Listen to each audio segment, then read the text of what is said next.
one player, two player, put controller in, and they turn the power button on and say power on.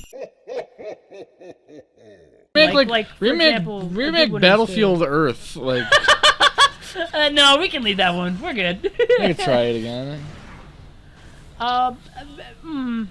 Battlefield Earth is stupid because it was based on a book written by a man who runs a cult, and the book was made for the cult. So, I'm good. It'd be funny. I could do without it. It's got John Travolta in it, though. No. He was in, like, 3 good movies. What do you mean he was in 3 good movies? Name them. So, Pulp Fiction, Grease, and Face Off. Old Dogs. I counter with Old Dogs. What about Wild Hogs? Oh, that was a good one, too. That was kind of funny. Was he in that? No, I don't think he was. I think that was Tim Allen. Well, yeah, I know. But he might have been one of the guys in that. Maybe. Hairspray. Yeah, he was in Wild Hogs. He's also really good. He's really good in Hairspray. You just said Old Dogs, so I was like, Wild Hogs. It rhymed. No, it does have John Travolta. See, it all works. All right, so he's in like 6 movies. 6 good movies, yeah. Yeah, he really hasn't acted in very much that's really big, is it? He's in The Fanatic, which is a shitty thriller movie directed by Fred Durst. He plays like a... I had a really bad mentally joke that I deranged couldn't man. It's really tell anybody, funny. but I think you'll come to appreciate it. David Lynch went in a record, went on an interview at one point and was talking about how he, what he would do is he would go to Bob's Big Boy. He would go to Bob's Big Boy, and he would sit down and he would just drink coffee, and have a donut, and he would do that for hours. And what he would do is he would take out a pen, and he would write down a bunch of ideas on napkins, just a bunch of ideas, as many that would flow into his head in a night, and then he'd go and he'd make them into movies. And all I could think of is, that's probably why a lot of his movies suck. Damn. Because they were all on a coffee-fueled fucking bender, and nobody was really there to help him vet out the good ones from the bad ones. I will not take this David Lynch slander on my watch. You're banned from the channel, Kyle. Order a tax nuke that on being John's said, he house. has some really, really good movies, but there's a lot of movies, and some of them are bad. He's an experimental guy. I can appreciate a guy who's willing to try and...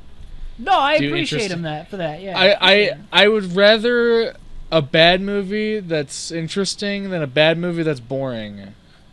That's true. That's fair. I think that's...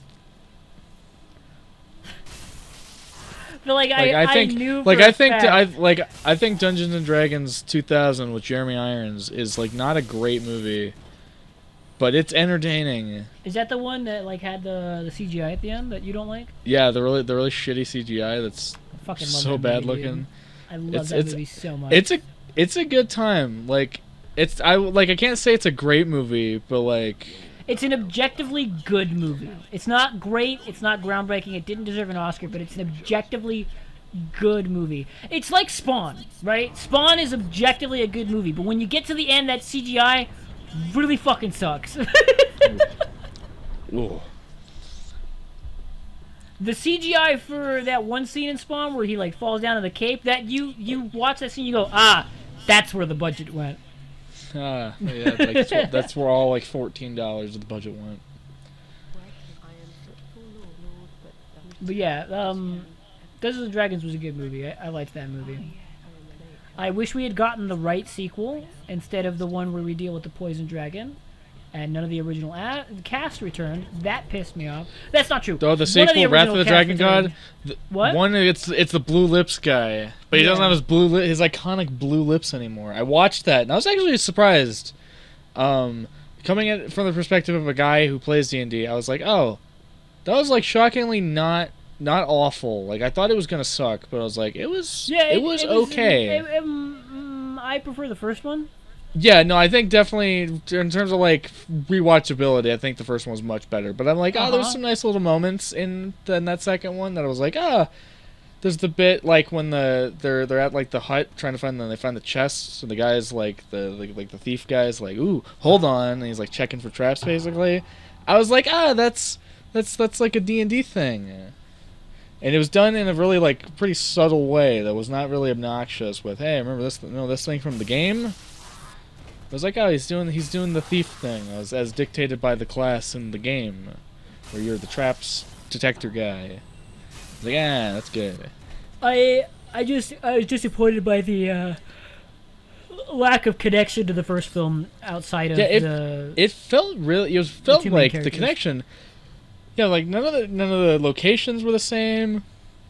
Oh no, that's not. I don't care about locations. What I didn't like was the clear tease at the end of the first one of what the sequel was going to be, and then not only did that not end up being what the sequel was, but that character that was alluded to them going to go save because he was being rebirthed or whatever. They couldn't get Marlon Wayans to be in some shitty direct-to-DVD sequel movie. Oh, but you can totally fucking be in White Chicks. It's fine. Yeah, they gave him actual money. That movie was in theaters. Dungeons & Dragons: Wrath of the Dragon God was not in theaters, John. Can we get Marlon Wayans on the channel so we can get him weigh in on this? Get him, yeah. We're gonna be like, if they would have asked you, if they would have asked you, would you have done it? Would you return? I should get him to sign only the sequel that he wasn't in. Just get like a Blu-ray. I have both of those movies on Blu-ray. I have it on DVD. I have it on the DVD double feature where you flip the disc and it has the other movie. Mine is just a Blu-ray that's also a double feature, but like it just has two Blu-ray discs. Yeah, mine's fucking cooler. So it flips. Here's a flip. Fuck you. Mine's the disc equivalent of a flip phone. So. Who's cooler now? It's like a record, like a vinyl record. That's turned to side B now. It's a good time though. I love those movies. It's like the Mortal Kombat movies. The first one's really good, and then the second one is it's there. Real shitty. It's real shitty. It's. And then they made a new one, and it was honestly kind of ass outside of the fight scenes. I heard it was good all around. Did you not like it? Outside of the fight scenes were really good. They made like a brand new character for like the main character of the movie, and it was fucking boring. Yeah, and really lame. Yeah. But the fight scenes were really good. Like they were really well done. Like they were a little choreographed, and like they had a lot of cool little ideas. But yeah, outside of that, I thought the movie was kind of lame. I know the sequel's coming out. People are excited for it. Apparently Johnny Cage is actually finally going to show up. That's the thing that pissed me off, is like I didn't understand why Johnny Cage was in it. They were like, oh yeah, we made a character so there could be a main character for the movie. I was like, Johnny Cage is the main character. What do you fucking mean? They specifically like, well, we don't want a white guy in a movie, but it's like, then fucking use like Liu Kang or something. Like use one of the other like just dudes. There's other Mortal Kombat characters. Yeah, Liu Kang was the main character in. You don't have to make some shitty, boring character. The first 3 games. Yeah, I'm like, I was not upset that they didn't want to use Johnny Cage as the main character. But no, the rationale behind it was fucking stupid. Yeah, it was exactly. Like, we don't want a white guy, and it's like, okay, well that's fine, but like there's other guys in the game franchise you could use as a main character instead. Like, I don't know, Liu fucking Kang, who was the main character of the first 3 Mortal Kombat games. Oh, those guys got fucking owned. He's a little spin. See that? Pretty sure you said the exact same shit the first time. See that? Then they made the new Dungeons and Dragons movie, which was quite good. I did thoroughly enjoy it. Yeah, I saw it. I liked it a lot, and so I pre-ordered it. And I own it now. And I've watched it like 5 times. I don't own it. I just don't really have like that much desire to actually own it. But like, I don't know. If I see it in like a Walmart like bargain bin, I might pick it up. Well, so the thing is I don't buy movies very often.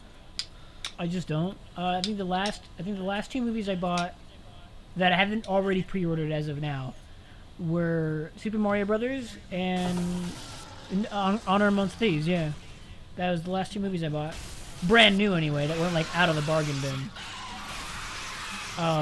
The 2 movies I just pre-ordered were the Hellboy movie that just came out, Crooked Man, and Transformers 1. So that's for me. One Transformer. And it's It's because I've funny heard, because I think he started talking about Hellboy, the Crooked Man at this part in the video. Yeah, no, we definitely did. Yeah, we did. We talking about how much I liked it. I've watched it like fucking. I rented it to watch it to make sure because I had already pre-ordered it, right?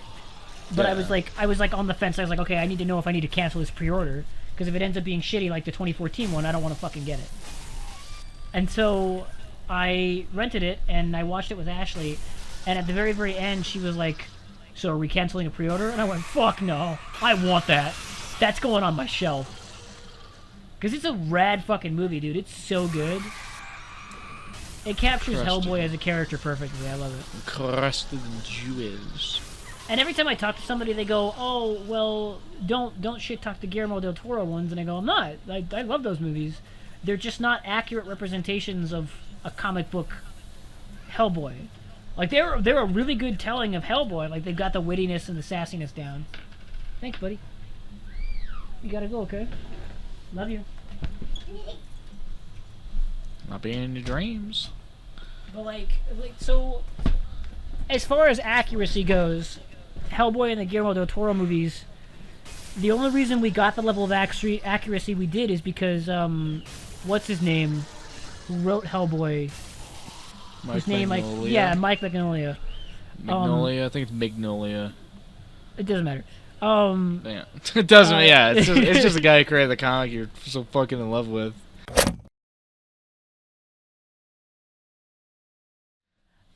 He was involved with the process enough that we got the Hellboy that we did for those 2 movies, and yeah, it's accurate, but like it could have been more accurate.